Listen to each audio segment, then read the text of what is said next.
Felicitations! It is me, Felicia Day, and this is my podcast. Welcome. This is my second podcast. It is in beta. I just decided to start recording to do the podcast and see what kind of format falls out. It'll probably always be in beta, you guys. I can't imagine that I'm actually going to format this thing ever. But if I say it's in beta, then the expectations are lower. And it's like when you go up and you're like, oh, my hair looks awful, even though you put effort into it. And then you're kind of fishing for a compliment. Like, no, it looks great. You're like, really? I just threw it together. I mean, I spent 45 minutes on it and I curled it and everything. Anyway, this week has been great. I'm up on iTunes now. So if you enjoyed last week's episode and are enjoying this week's episode as well, leave a review, please, and a rating, a star rating. Rate me as a person and as an artist and as a voice in your ear. It would really help people find the podcast. I am doing an interview this week. I'm going to practice interviewing. And who better to interview than somebody who can't say no, my brother, Ryan Day. You may recognize Ryan from Co-optitude mainly. He and I used to play retro video games together, and I really miss him because he actually really doesn't text enough, and I will just say that out of guilt. And if he ever listens to this episode, he will get angry at me and maybe rage text me. And then I'll say, did you ask about Calliope? And then he'll be like, nah. So this is great. This is ulterior motives all the way. But I did try to learn a program called Audacity to try to edit it a little bit. And guys, I don't know. I really enjoy learning to do those things. When I was an actor, like back in the day on Buffy, I, as a hobby, learned HTML because I wanted to do my own website. It was not good, I will give you that, but I really enjoyed. I took a bunch of lynda.com online video tutorials, and I thought I was amazing at it. It was terrible. In retrospect, it really was. I had some pan-painted flowers that I did in Photoshop, but it literally took 5 minutes. It was like F for effort. So anyway, but I really enjoy learning technical things. But I only watched like 3 video tutorials. That's all I had time for. So listen, it's going to be janky. The recording level on the interview is going to be terrible.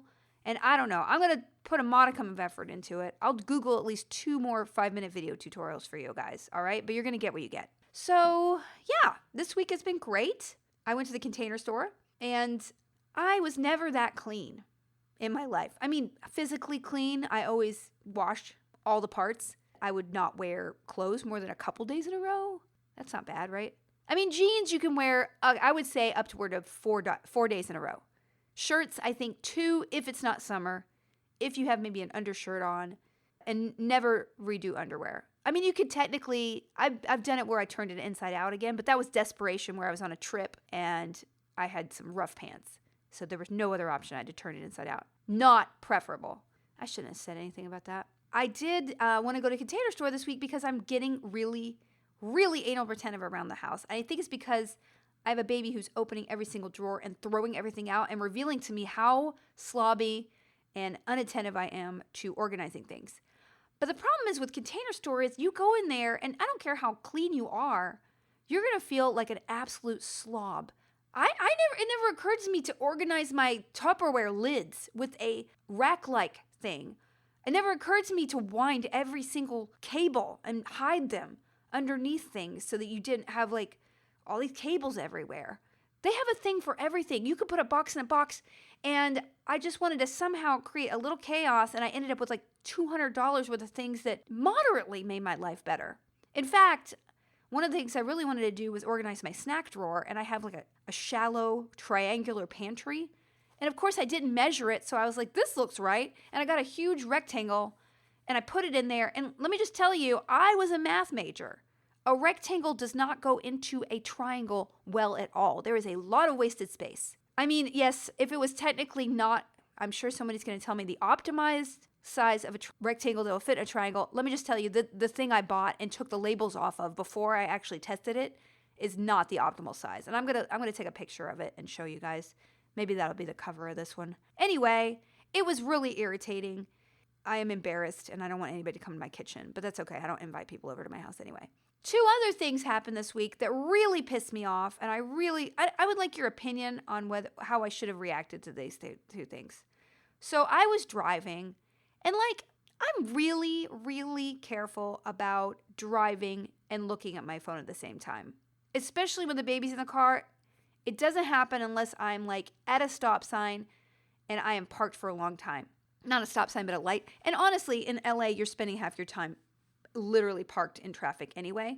So I was packed in, alone in my car, and I was looking down at like Twitter, I don't know, my email or something, and I hear this honk by my window. And I look over, and there is a guy in a huge pickup truck, huge guy. And I look up, and I'm confused because I'm like, what am I doing wrong? I'm like, there's no traffic in front of me.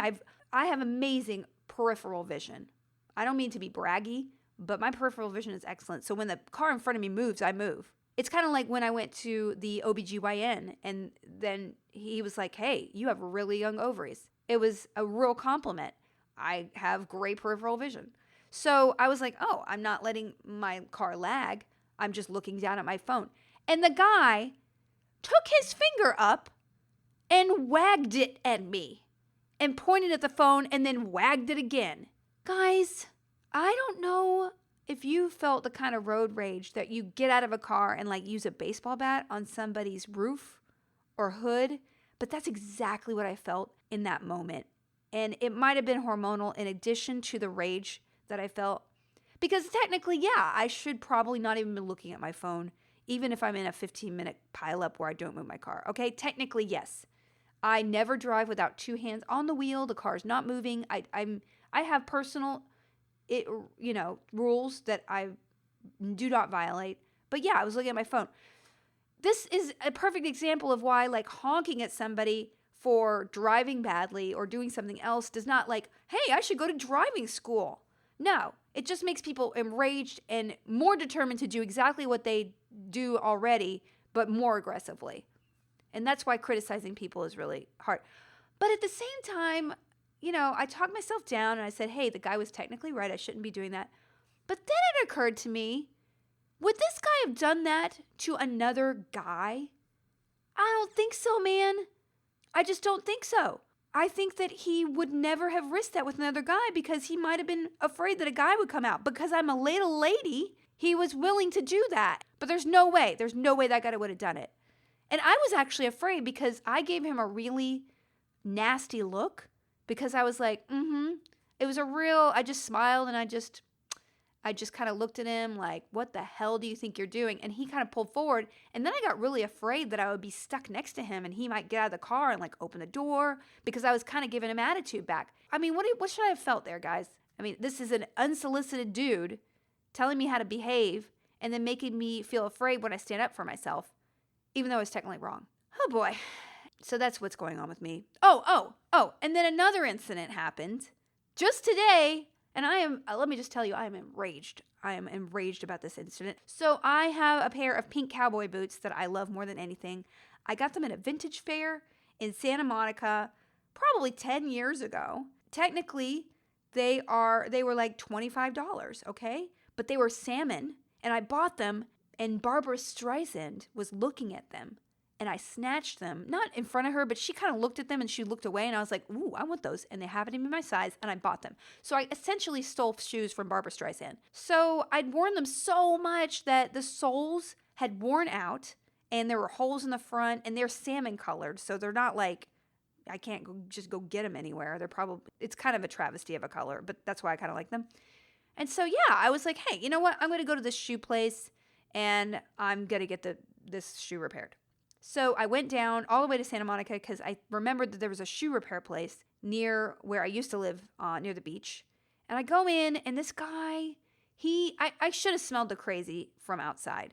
The radio was blaring this like Santana, but so loud. I was just like, this is the loudest I've ever heard. Santana would have been like, turn it down. And he comes out, and he's like, hey! And I'm like, can we turn the music off?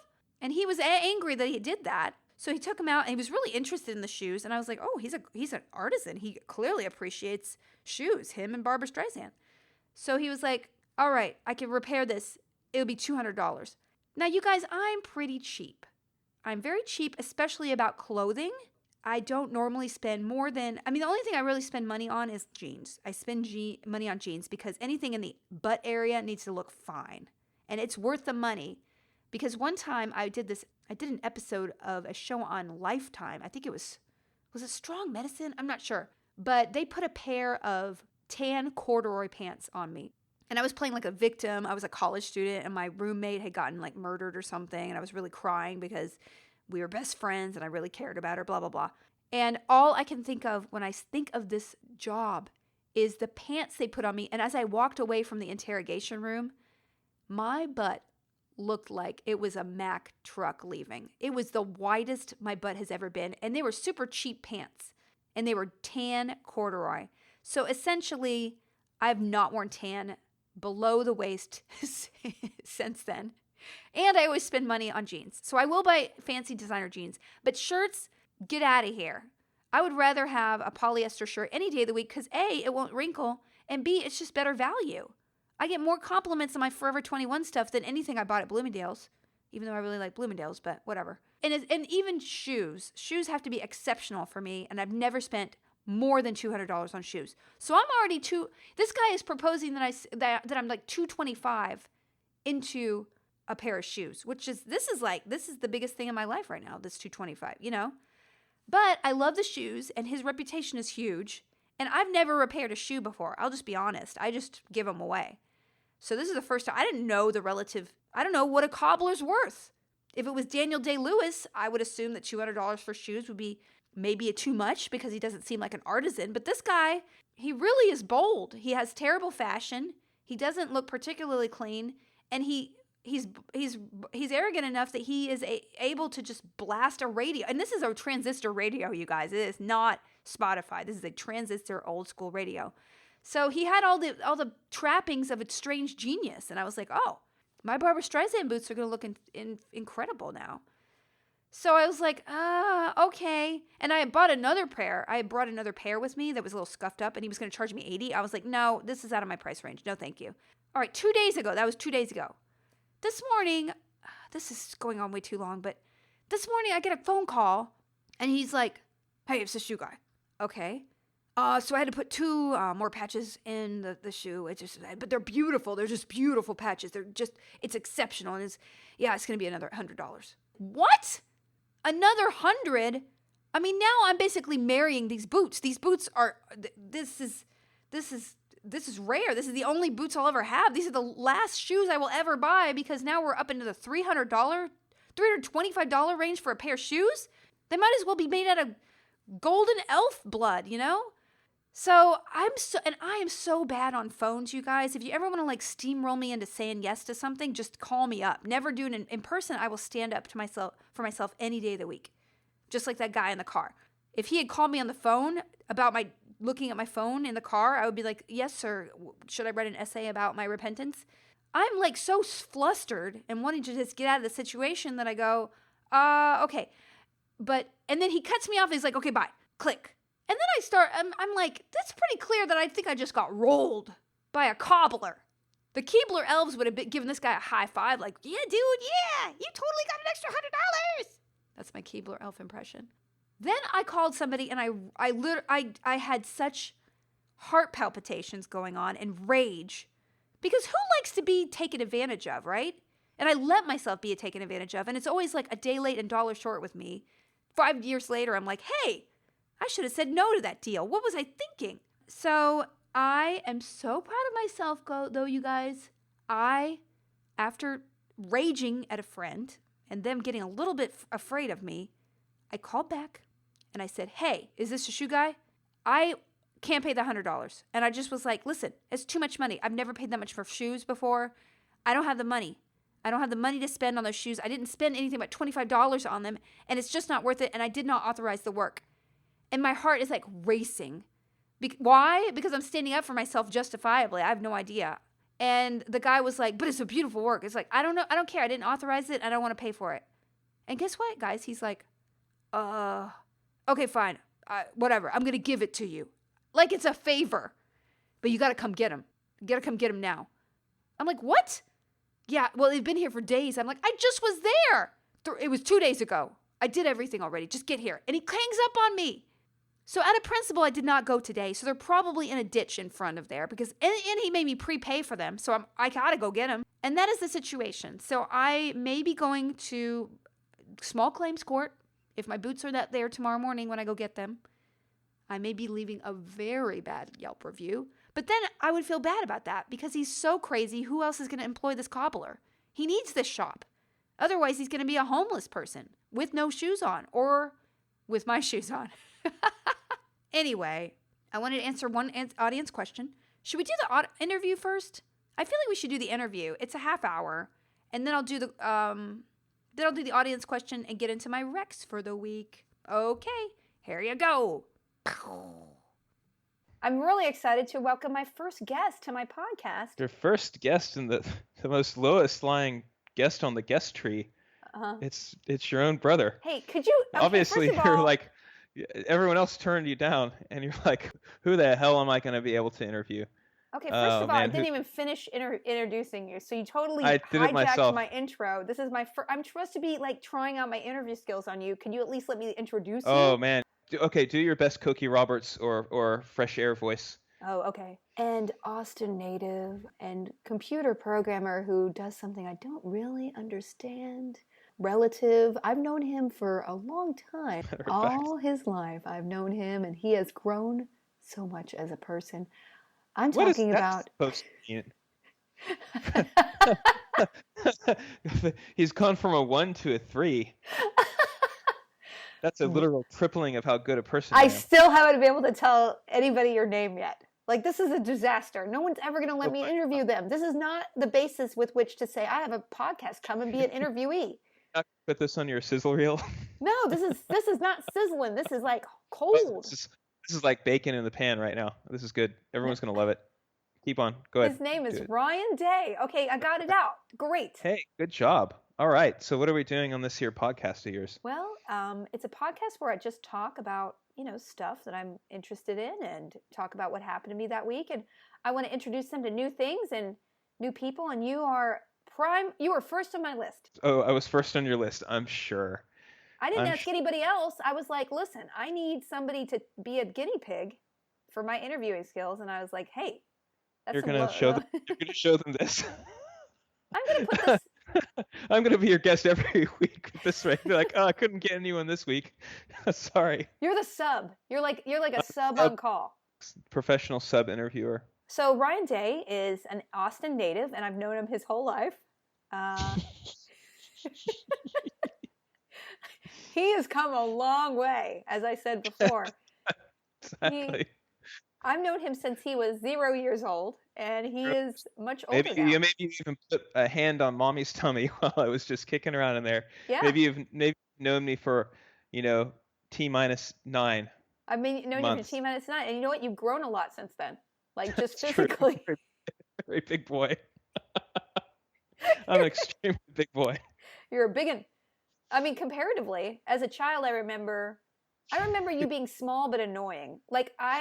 Annoying. That's every child. That's like true. That's the most generic child story. Do you remember? I think it's mostly. Do you remember a time when you would eat ice cream and you put it so far up into your nose as a child, and I would be enraged at you, and then now I realize you were a baby. But you put ice cream up your nose. Wait, why did you get angry at me for eating ice cream wrong? It's no skin off your back, dude. No, I remember distinctly in the car. Mom, Ryan is eating his ice cream really disgusting on purpose. I probably was. I think I had discovered the secret to annoying you even back then. I was a very precocious, young, obnoxious child. You had that little bowl haircut, so you were at least 2. I had a bowl haircut until I was 12, dude. You have to narrow that time frame down. But I was annoying you at like a 6th grade level. I was like a prodigy. You were a prodigy. I was way ahead of the curve. Do you remember the first time you annoyed me? Like, do you remember a vivid memory of just like, I'm going to mess with her because she's awful? Do you remember when we moved into that awful, awful, shitty house in Biloxi? Yeah. Do you remember that house? It was just like, it looked like awful. Have you looked at it on Google Street View lately? I tracked down all of our old addresses and I looked at them. What did you have memories? Like if I look at the one we lived on Morningside in Huntsville, Alabama. I looked at that one the other day because my friends and I were comparing childhood homes on Google Maps. That house totally looks like there should be bodies in the basement. Like there might be. Absolutely looks like a Texas Chainsaw Massacre house. Really? Because I remember that house very fondly. I remember that there were elephant ear iris in the front, and I thought they were the most beautiful flowers that I've ever seen. You remember the beehive in the back, dude? There was a beehive in the back. We had a small swing set right next to the beehive. That's right. So sometimes they'd swarm, and then you just jump off the swing and run into the house. Tricky thing is, like, you remember the house being so gigantic, and then you like look at it in Google Street View, and you're like, this is the tiniest, shitty little house I've ever seen in my life. It was a 2-bedroom, or was it? No, it was a 3-bedroom because I remember I had my own room. But I remember that house fondly. The one in Biloxi, no, that was a hellhole. That house was a murder house. Like, that thing was just so gross. Like, look at that one on Street View. It's and really it was bad. Just unbelievably bad. But the neighborhood is kind of nice, though. It was just our house that was like the worst one. Swamp. The neighborhood's in the middle of it's literally in the middle of a swamp. So like global warming is going to take over that neighborhood, but then nobody in that neighborhood would believe in global warming. So it's ironic, dude. It's like a Alanis Morissette song. But anyway, do you remember when we moved into that awful house? For some reason, the previous owners of the house had installed the door lock on your door on the outside of the door. I remember that only because why would this? First of all, I didn't think of this until like many years later. But why would that be why would you decide that was a thing that you were going to do to this room? Because it was the only one. All the other ones had their locks on the inside, like normal people. I know it makes you think because it's just one of those. It's one of those dumb little doorknob locks. It's not like Fort Knox or it's not like a deadbolt. I never learned how to pick it. Yeah, but like clearly it's this door lock and it's meant to keep a child either out or in. In this case, someone was trying to keep a child or a small adult, like a very small adult, in the room. I don't think it was a small adult. I think it was a child. I don't think people are keeping small adults in tiny bedrooms in Biloxi, Mississippi. I don't know. I'm just going to go out on a limb. You never know. Okay, I don't know why the house was sold. Do you know? No, I mean realtors aren't required to disclose murders. Are they not? I think they are supposed to, right? I think they are. Somebody, please. But I believe that if it's a murder house, they have to say somebody was murdered in this room, right? Or died in this room. I mean, clearly, as time goes on, though, the number of murders is going to at least remain constant per capita. So at some point, every house in America is going to have a murder done. I don't think anyone's been murdered in my house. It has a really good energy, and I saged when I moved in because somebody told me that was a good idea. Some prophylactic saging. Yeah, I just did some. It's like when you pee before you go on a trip. You don't know if you need. It's like preventative pee. I preventative saged my house. Yeah, you never know if it saved your life yet or not. Certainly. So what about this door lock? Because so I think it was like the first or second, maybe the second or third day we moved in. I don't remember, but I don't think all the boxes have been unpacked, nor would they ever be unpacked. Spoilers. But anyway, so long story short, you were in your room, and I locked you in there. I forgot about you. It's a good story, and there's no ending because I was just locked in the room. You're just locked. Guys, that's the story. But the house had those creepy burglar bars in the windows. Well, see, that was what was extra because now the house gets even more sinister, right? So you got this one room. It's sort of like a Flowers in the Attic situation. Do you ever read that book, dude? No, I won't read that book because it's incesty, and that's just creepy. You should read that book because it's like we didn't have normal childhood, so now you can like. We did not have a Flowers in the Attic childhood. No. But I'm saying every 13-year-old in the country read Flowers in the Attic, right? That's true. In like the early 90s. I read it at Schumann's house in San Antonio. Do you remember that kid? I forgot him. So do you remember we were at Walmart here in Austin like a long time ago, and he was like apparently if you're in a minimum security prison in Texas, like they'll take you to Walmart and you can spend your jail money at Walmart and buy like socks and t-shirts and shit. What? And so do you remember we ran into a woman who was in Prison Blues at Walmart? I did not remember that. Is it coming back to you now though? I probably shouldn't. I won't include this person's name. I'll bleep it out or something. But I totally forget. I did not remember that. I remember that Walmart because we used to go there daily sometimes. What did you say to him? And I mean, what do you say to someone who you knew as a 13-year-old but is now a convict? I don't know what you say to them. I think he was in for. I remember he said he was in for like Grand Theft Auto or something like that. I mean, that the video game or the. Oh God! Although that game is kind of a crime against humanity too. But but he literally stole cars. Wow! Where did you meet him? I honestly don't remember a lot. Martial school. Oh, martial art. Oh, was that Kuk Sul Wan? Well, I won't include his name, but I will include that story because that's really awkward. But the thing about the house that we lived in, it did have the bars on the windows that you couldn't get out. And they were deadbolted. They were deadbolted. You had to have it. So if the house has a fire, if there's a fire in the house, every individual in the house has to have ready access to a key, or else you're just in an oven. So mom hung the keys next to every single window, and we would do fire drills. Do you remember that? I remember that. I think we did one fire drill. She was like, we're going to do it every month, and then we did one, and then it never happened again. Oh, yeah.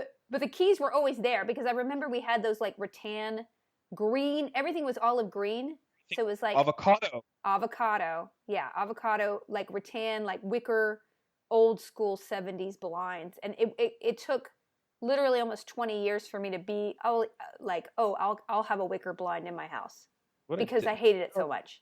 It's a very fine line you just crossed. Pretty Why? soon you're gonna like avocado things. It's true. Or burglar bars. I'll have burglar bars everywhere. You're gonna be paranoid about calliope safety, so every window is gonna have those burglar bars. Did you? Well, I think. What are some other stories? Well, I'm trying to think of. I mean, we don't have to have like dredging up like childhood memories, but I'm just thinking. Fun. Catharsis is fun. Oh, is this turning into a therapy session? Oh, dude. I don't know. What does your People like therapist that. think about it? I haven't seen her in a couple of years. I feel bad. Your therapist?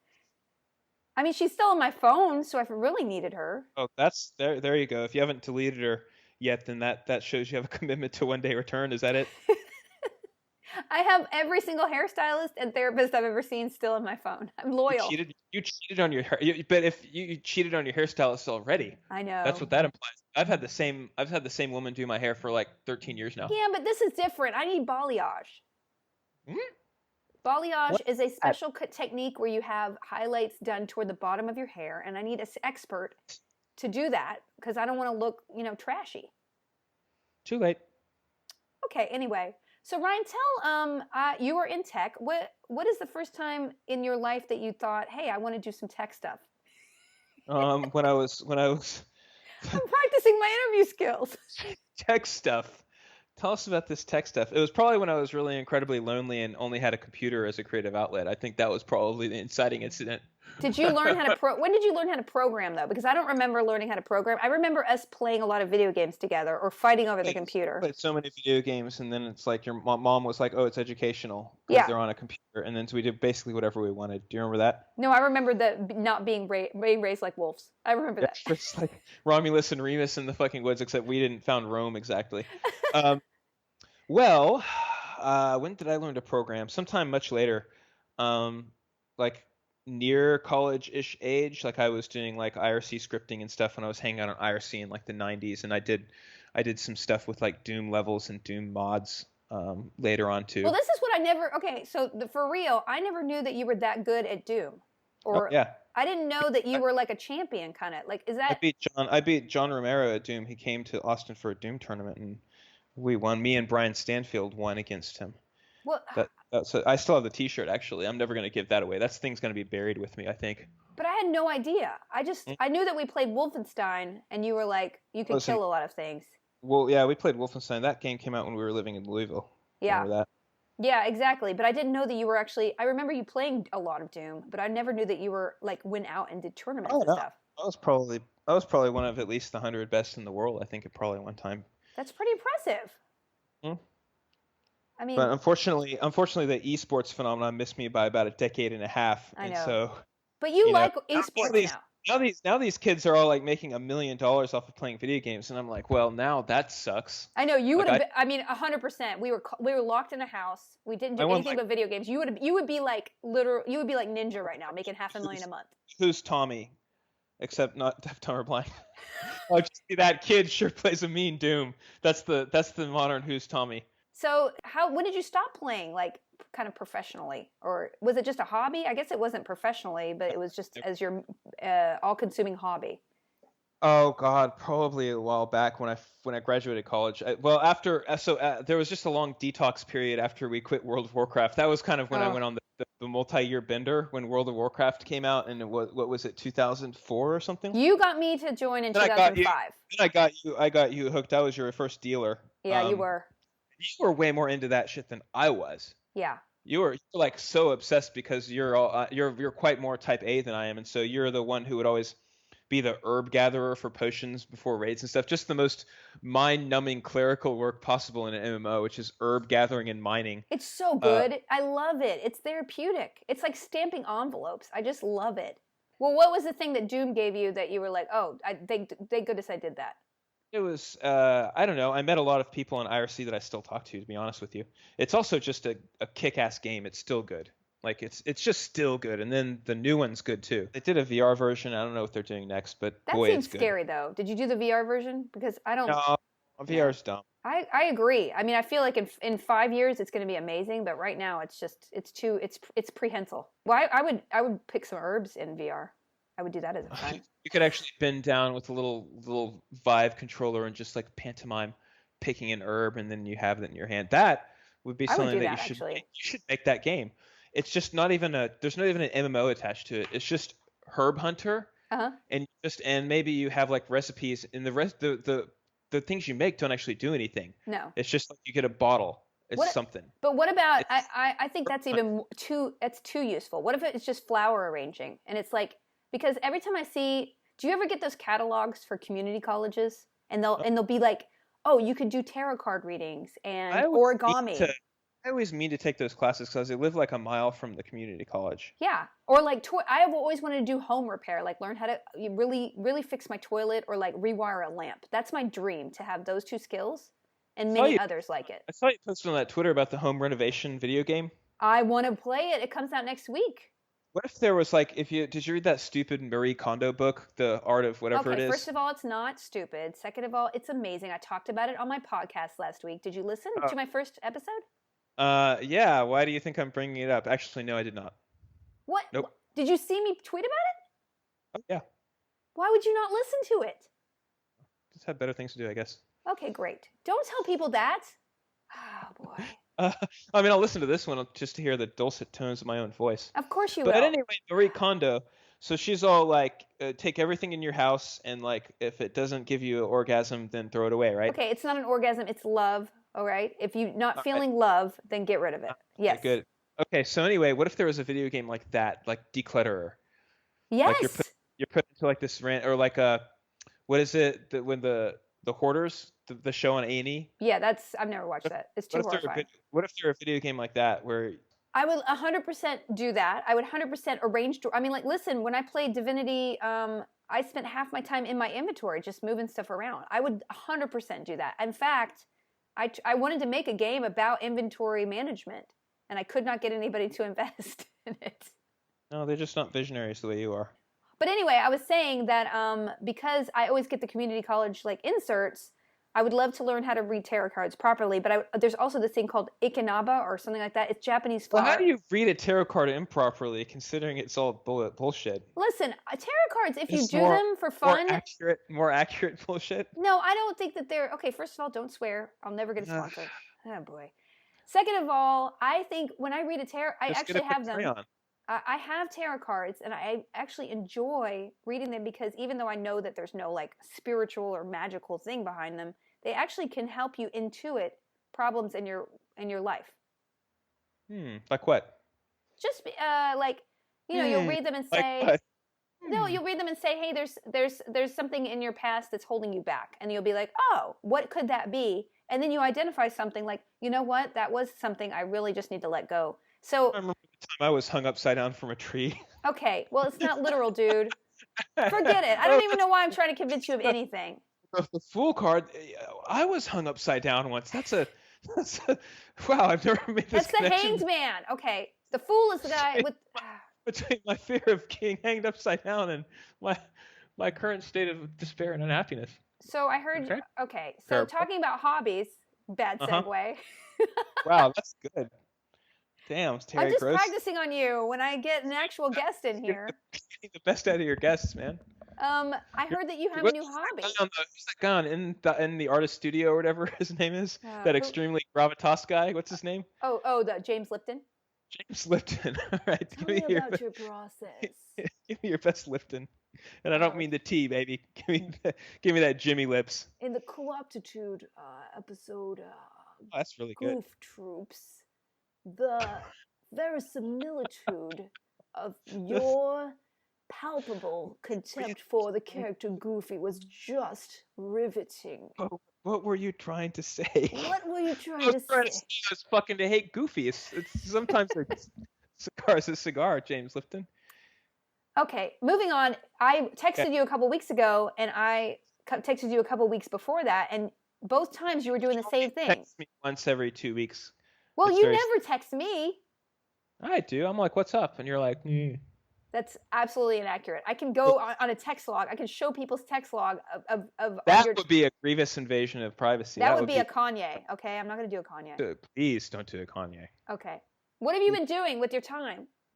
Well, I'm learning to draw, and I am working. Well, let's talk about the drawing, because I think that's fascinating. One thing I really admire about you, maybe the only thing, I'm just kidding. There's one thing.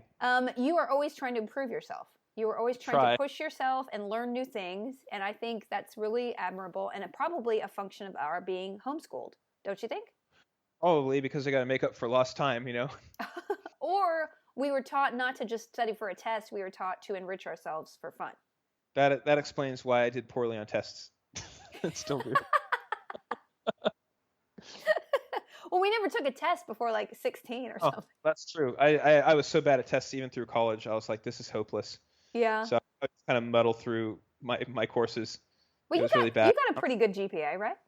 I mean, I had a 3.5, but that was including my history courses, which I did well on because I could write papers really well. But then on the computer science stuff, I had like a C.5 average or something in computer science.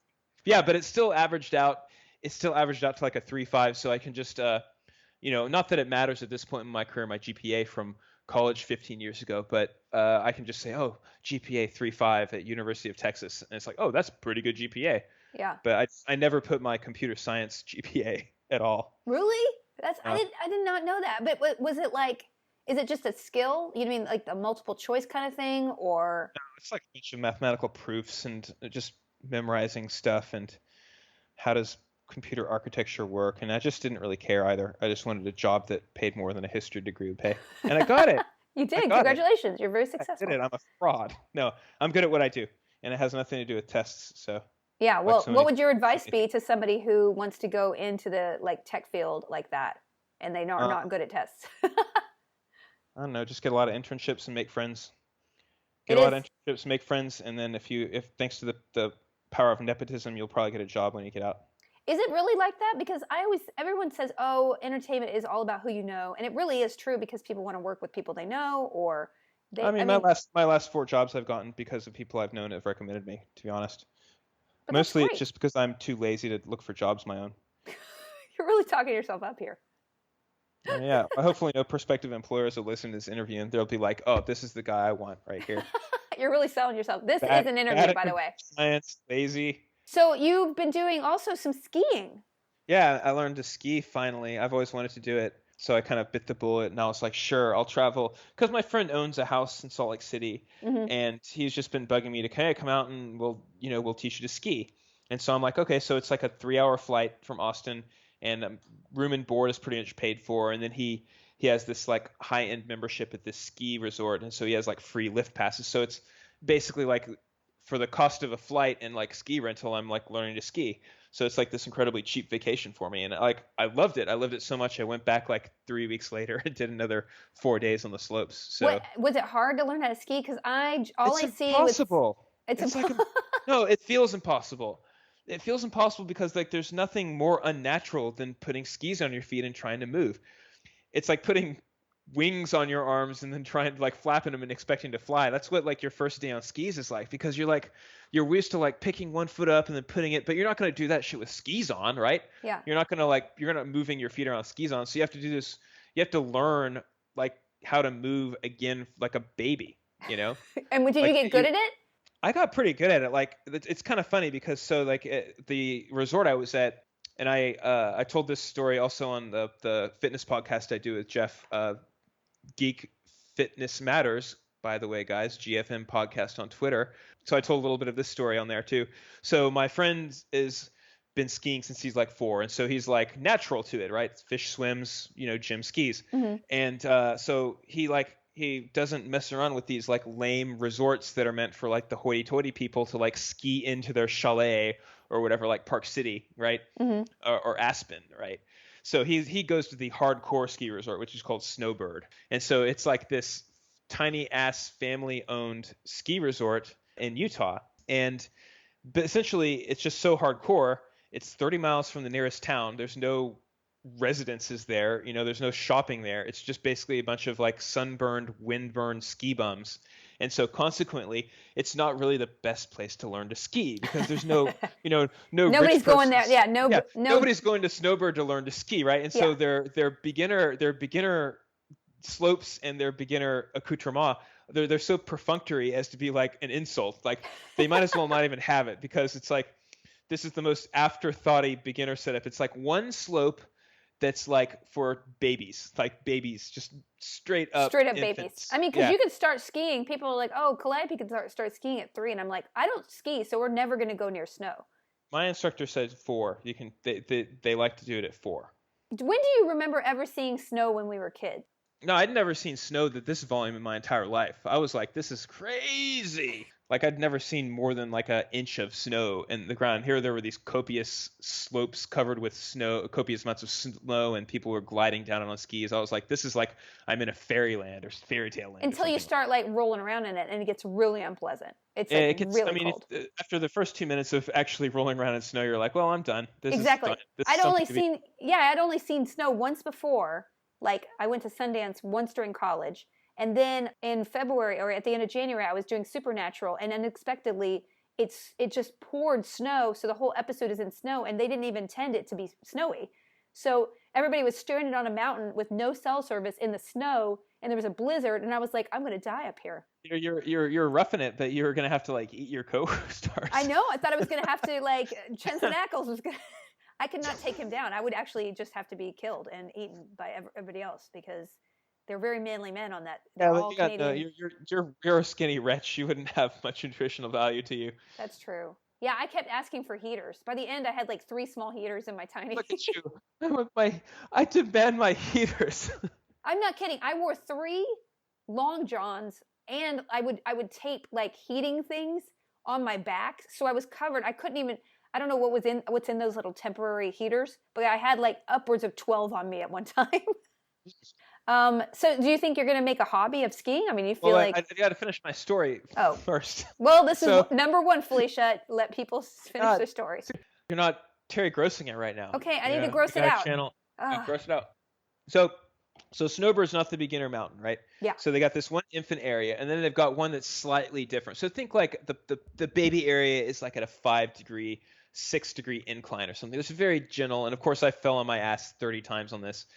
And then later on, there's the just incredibly just emasculatingly named Chickadee slope, which is like the beginner. The beginner slope is called Chickadee, and it actually has a real chairlift. The little baby one just has like it's a literal like supermarket conveyor belt that you get on, and it it shuttles you up this tiny ass little slope. Oh, nobody got a video? Nobody got a video? I didn't think to. I didn't want this to be saved for posterity, like getting on the boop, this checkout line. And so you get on Chickadee, which actually has a real chairlift, right? Yeah. And so then, if it's just difficult to learn how to ski, you have to like completely move differently. But by the end of the first day, I'm thinking, okay, I can make it down to the bottom of Chickadee by myself. I'm kind of hot shit right now. So by the end of the second day, I'm like, oh, I'm kind of like doing better on old Chickadee. I'm like going up the ski lift without feeling vertigo, and it's just like, wow, this feels great, moving right along, right? And so then my friend says, oh, you're doing this Chickadee thing pretty good, and I was like, yeah. You're nailing the Chickadee. You're doing it. You mastered it. I'm like, okay, what's next, dude? I'm ready for this. He's like, oh, nothing. There's nothing. I'm like, what do you mean? It's like, there's nothing. Like I don't want to go up and down Chickadee for 4 days. And he's like, well, this isn't a beginner mountain. Like, there's nothing on Snowbird between Chickadee and certain death. Like it's either Chickadee or a full body cast. And so I'm like, okay, well, let's just like roll the dice here and let's go to you didn't do it. You did not. No, I'm like, let's roll the dice here and let's see, if I can roll a natural 20, and hopefully not roll a natural 1 on this, right? So we're like, okay, so we traverse the mountain. So we traverse Snowbird. There's like 2 valleys, right? So we traverse the mountain. We go sideways across the mountain to what's called Gad Valley, okay? And so I'm looking Dead up. Valley. Yeah, it's dead valley. So what I don't notice, and this will come into play later, is that in order to traverse a mountain, right, you have to kind of be on skis. You have to kind of be going downhill, right? Yeah, of course you got to go downhill. They drop you off and you go down. So you traverse the mountain horizontally, but there's still a slope downward towards Gad Valley, right? So what does that mean? It means there's absolutely no way to get back without risking life and limb. That's what they do. They drop you off, and it's like, hey, good luck, get down, or die doing trying. Right, to get back to retraverse the mountain the other way. The only way to traverse the mountain the other way is to go up to the top, and then there's another traverse that goes down back towards the main lodge. So like in for a penny, in for a pound, right? So then we get to this chairlift, and at this point I didn't know it was called it was called Gad Valley. So I'm like, so hey Jim, what's this area we're going up to? And he's like, it's called Midgad, which is the middle of Gad Valley, right?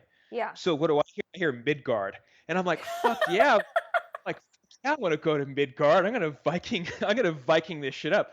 So then of course the sign is like Midgad, and I'm like, oh, that still sounds enough like Midgard for me to think it's pretty cool, right? So we hop on this Midgad lift, right? And so it's literally probably one of the top 8 scary things I've done in my life was hop on this chairlift, and it just keeps going. No, there's no way I would do it. I would never do it. Going and going and going, and like later on the second trip. Do you have a seatbelt when you're on it? These like roller coaster like bars that drop down, right? Oh, so, okay. Well, that's good. But no skier wants to use those, right? And I'm like, you're immediately going to be able to tell I'm not a skier the instant I start skiing. But I'm not going to give you a clue before that point. I'm not going to use this stupid little safety bar, right? Are you kidding? Oh my God, you're making me nervous. I'm like physically mad at you right now. Why would you not use the safety bar? On appearances, of course. So I'm like sitting here, my skis are dangling in the middle of space. It's like a 100+ foot drop. Oh my! Okay. Do you understand how much? Just imagining this is making me sweat and have a heart attack because I have such a fear of heights.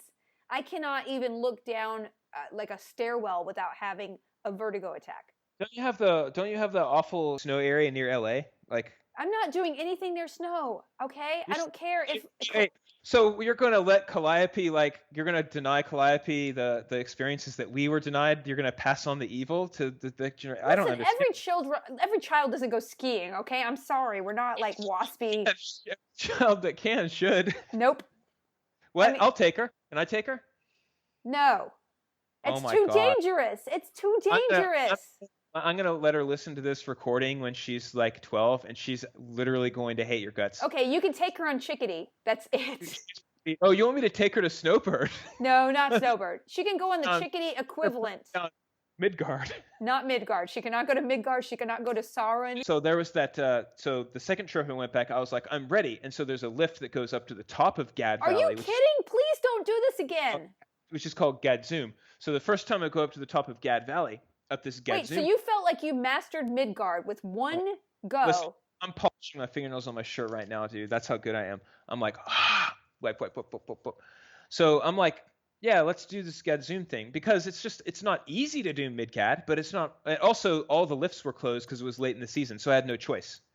Okay. No, you had no choice but to go all the way to the top. That's absolutely correct. How many times did you do Midgard that you felt like I'm an expert at this now? I don't know, like 10 or 12, maybe 13, something like that. It was fine. Uh-huh. So then again, once you think you're hot shit at Midgad, I'm like, oh, I'm hot shit at Midgad. I'm ready for the next thing. So Jim's like, okay, let's go up Gadzoom. So this is a chairlift that seems to go like 3 times the height. Did you use the bar? No. Oh my God. So I'm at the top of at the top of Gadzoom lift, right?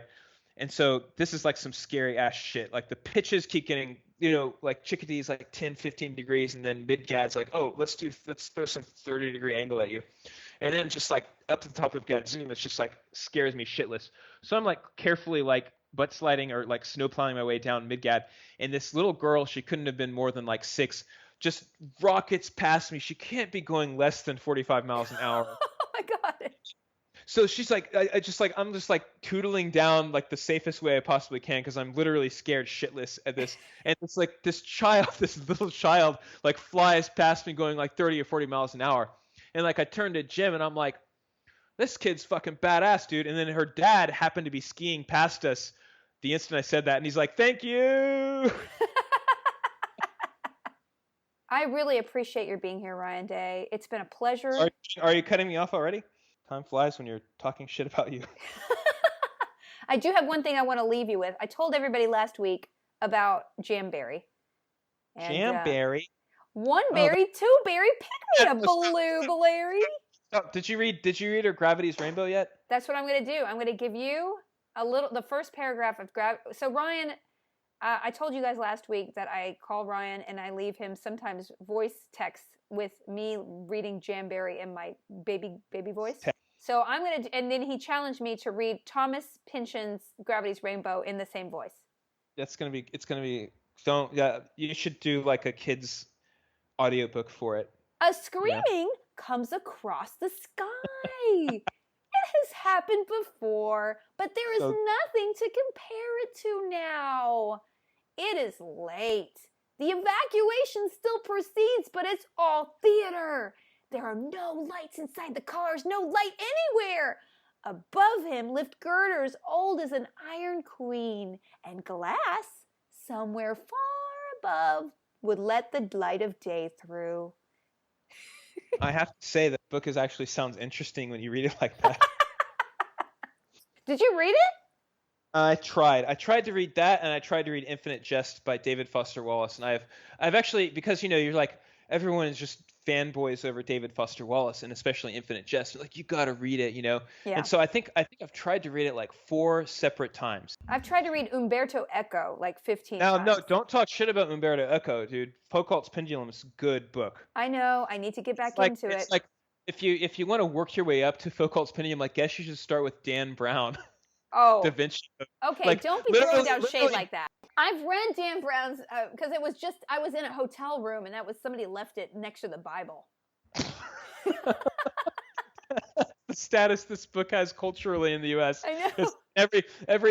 Every hotel room, a Gideon is going to leave a Bible. Dan Brown. A conspiracy theorist is going to leave the Da Vinci Code. This will blow your mind, man. I got some stuff you should read. Also, my pediatrician told me she's like, what do you do when you're breastfeeding? I read all of Dan Brown's works while I breastfed my first baby, and I was like, I'm sorry. Stupid doesn't get into the breast milk. I know. Well, you'll have to come back one day on the podcast. We really enjoyed having you. We did. We enjoyed all 2 of us enjoyed having me. That's good. I'm never having another guest on. I swear to God. Nope. But hey, thanks for letting me practice on you. All right, Cherry Gross. All right. Everybody check out, where can people check out your work, Ryan, online?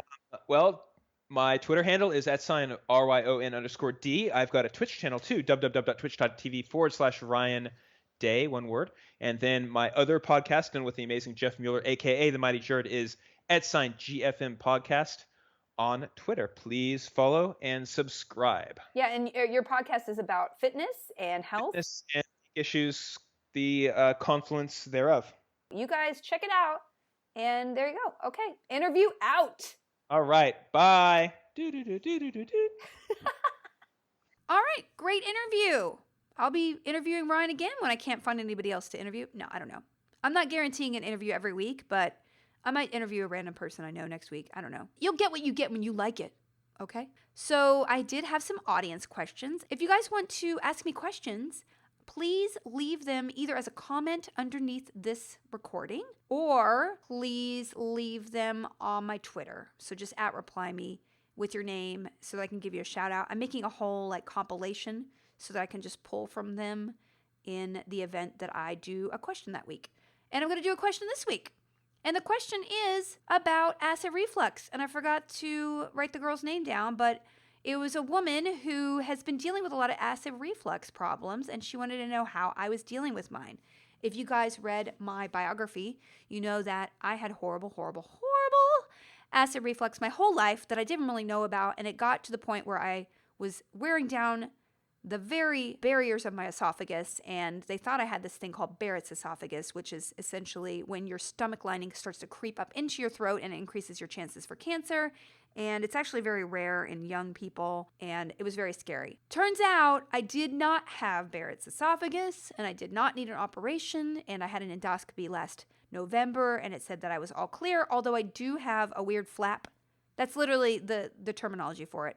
Yeah, you've got a weird flap. So the flap between my stomach and esophagus it's not, guys, I don't know how to kegel it out. I can't make it stronger. It's just a flappy flap. So I'll always have horrible acid reflux, and I'll always have to get my diet under control with either drugs or food. And the question was, how do I control it?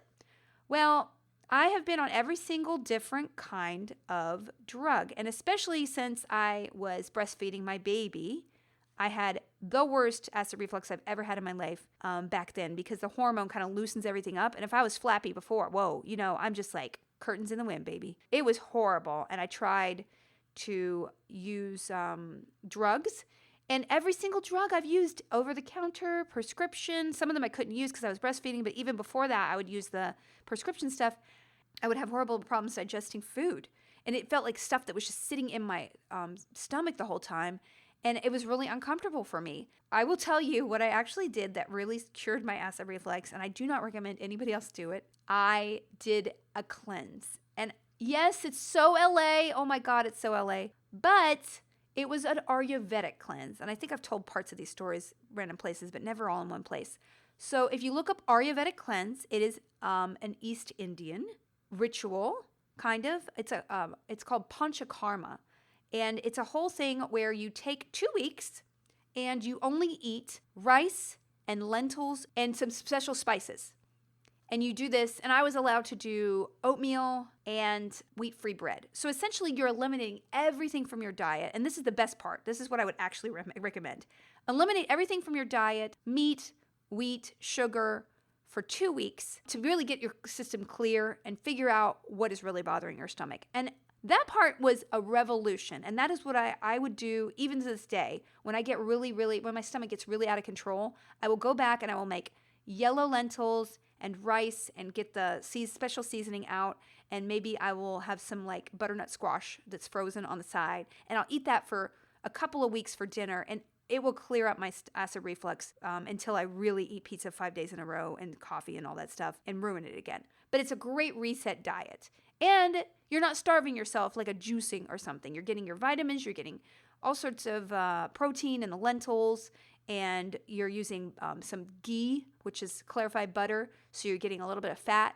That's what I would recommend because it absolutely worked for me. It reset my stomach in an amazing way and continues to do it when I get into trouble now. The Panchakarma process is where you do the 2-week diet, and then you do a castor oil cleanse, which means you poop your brains out. And I was willing to do that because I'm like, okay, I'm going to try anything because I was trying to get pregnant at the time and nothing was working. I was having a lot of issues in that area, which I'll talk about one day a little more frankly. And I was also just not able to eat anything. And I was like, okay, let's go.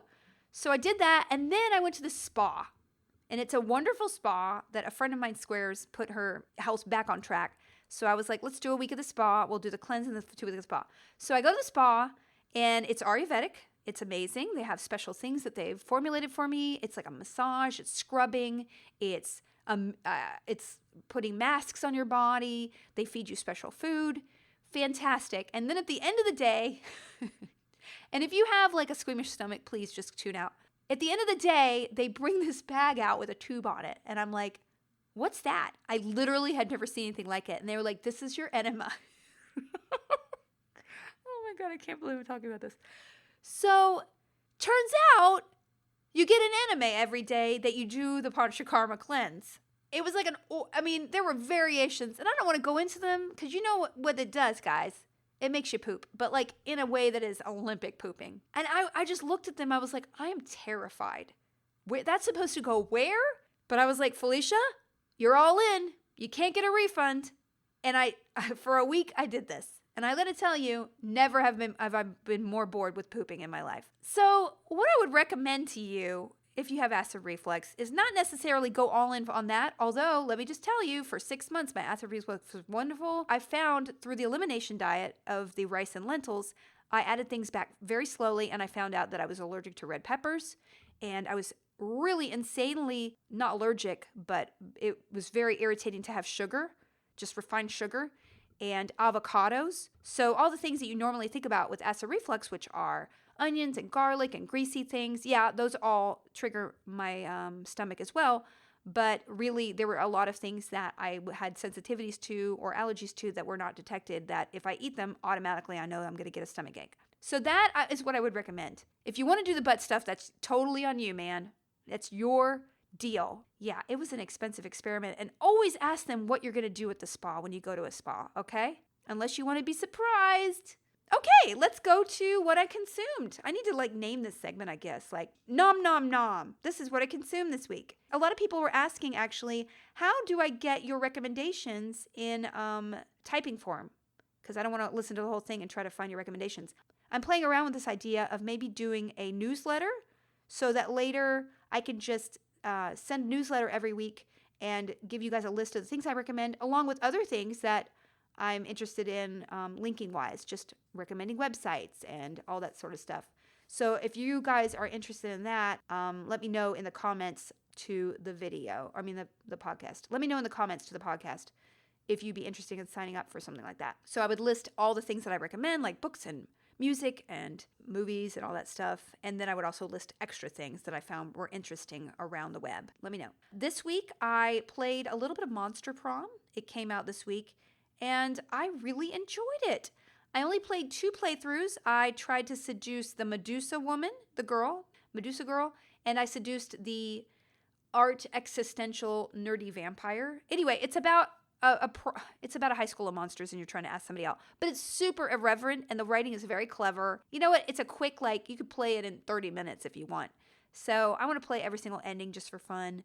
I don't know if I'll stream it because everybody's already streamed it to death, but I had a super, super fun time doing it. And I just like multiple choice things where you're trying to get somebody in the sack. I think it's fun, except not so skeevy. It wasn't like one of those weird things with the women with the huge, huge jugs that are on Steam. You're like, whoa, okay, I guess I understand what this is. No, it's not like that. It's just funny. I obsessively played Solitarica this week on my phone because I was at a lot of appointments and meetings. It's an amazing iPhone game that kind of mixes... It's like a RPG solitaire game. It's really good, and I play it on all the levels, and I've unlocked all the cards, and I don't know if that's an accomplishment in my life that I should share, but I did it, man. If you play it, start off with the rogue. They have an amazing mechanic where you can just kind of pull more cards, and definitely it's the easiest one to level up and learn and sort of subsidize buying all the other decks. I also am excited about House Flipper coming out May 13th. I got linked that on Twitter. It's a game on Steam. Basically, you flip murder houses. You clean them up, you redecorate them. I watched the trailer. It looks amazing. I'm so excited. A couple of people online said it was kind of a shallow game, but I'm like, I don't care. I'm shallow. Just let me be shallow and redecorate something. I'm into it. The Path of Exile Critical Role pack came out, so I want to give a shout out to that. I love Critical Role. I think they're amazing. And I haven't played Path of Exile. I kind of have it downloaded, but I never got into it. So I'm going to have to check it out so I can play one of their characters. It sounds super fun. Film-wise or TV-wise, I started watching Counterpart, which is on Starz. It is really good, you guys.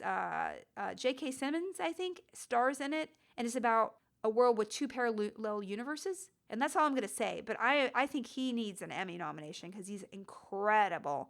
And it's kind of like a slow burn sort of espionage show, but it has sort of a sly sense of humor. My friend Amy Berg, who actually wrote Holly Martin on Eureka, was the showrunner for season 1, and you could see her fingerprints on it because it's amazing. She was on Leverage too, so she does intrigue and mystery and really quippy, clever dialogue at the same time. So I really enjoy it. I'm halfway through the season.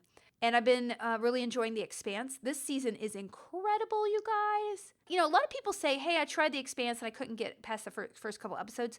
I think the first 2 or 3 episodes are the most difficult to get through if you haven't read the books. If you've read the books, you're going to be all in no matter what. But once you get past the first couple, because there's just a lot to absorb, the show is incredible. The second season is amazing. And I think the third season is just, it's beating BSG for me. But, that wasn't ever my favorite show. It's a good show. But book-wise, I'm reading, like I said last week, Space Opera by Catherine Valinet and Creative Quest by Questlove. Space Opera is so great, but let me just tell you, her writing is not to be consumed super fast. She is an incredible poet with her words. So that if you read it slowly and absorb it, the music of her vocabulary, she'll use vocabulary that I never have heard, and I have to highlight it on the Kindle, and I'll be like, ooh, she knew that word? It's fantastic, and it has this sort of sly sense of humor to it that is just so clever. A lot of people online, when I'm seeing reviews of the book, they're saying that it's like Douglas Adams meets Eurovision, and it's kind of like that's exactly what it is. So I'm really enjoying it. I'm only a third through, but I will continue until the end. Just one last reminder, you guys. It is Mother's Day this weekend, so if you are desperate, you better get your stuff together. You better get your stuff together, okay? Because your mom is not going to be like, oh, you forgot. No. I got my mom a box of Lush beauty products because I really like them. They have those bath bombs. By the way, nobody's paying me to say anything this week, okay?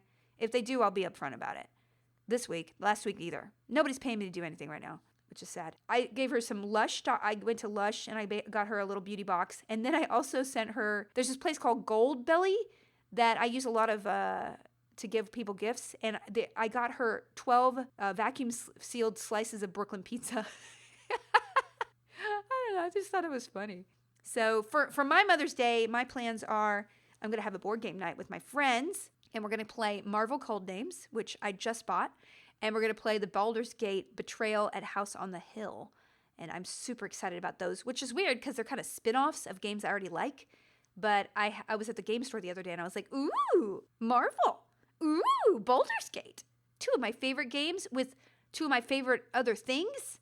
Heaven! So that's my treat to myself. And that's it. Thanks a lot for being here. Please rate the show on iTunes. I may be moving the show from SoundCloud. I don't know. I got some advice from Aaron Mahnke, who does the Lore podcast, and he was like, you should use LibSync. And I'm like, I don't have time to look that up this week. So I'm going to stick with SoundCloud until something forces me to move. It's difficult to get the comments, but once you find them, they're fine. If you have any questions, please leave them here under the podcast. And if you have any comments, please leave them at the podcast or tell me on Twitter. And I'm really super psyched. I'm going to try to get another podcast out next week. I leave for Europe. I will be in Poznan, Poland, and MCM London for a convention, and then to Dusseldorf. So I have a European tour I'm doing, but I'm going to try to bank an episode and have it be uploaded next Wednesday for your viewing pleasure or listening pleasure or your oral pleasure. That sounds gross. Please stop it. See you guys later.